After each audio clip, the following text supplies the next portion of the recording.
उपमुख्यमंत्री होगाकू राजी अछंती अजित पवार पत्नी सुनेत्रा पवार काली होईपारे घोषणा। देवेंद्र फडणवीस को भेटिले एनसीपी नेता मागिले अजित पवार को दिया जाइथिबा विभाग। स्पेशल इकोनॉमिक जोन पर भारत सह जमी आवंटन को बातिल कला बांग्लादेश। ड्रोन फैक्ट्री पर चीन को देला जागा बदल में बांग्लादेश को मिलिबो 20टी चाइना फाइटर जेट। स्कूल रे झील मानू मागणा सानिटारी नापकिन देवाकू सुप्रीमकोर्ट निर्देश। झील और पुओं अलग शौचालय रहिबा जरूरी। निर्देश न मानिले रद्द हेब स्कूल मान्यता। रायगड़ा जिला विषमकटक जघन्य हत्याकांड। गाँ दांडे जड़े व्यक्ति बेक काटिदेले दुर्वृत्त। हस्पिटाल मृत घोषणा कले डाक्तर।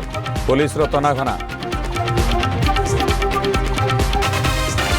भुवनेश्वर डमणा छकरे बाली बोझे हाईवे को धरिला चंद्रशेखरपुर थाना पुलिस। नकली ट्रांजिट पास देखाई खसीजा चलाई चेष्टा 4 गिरफ।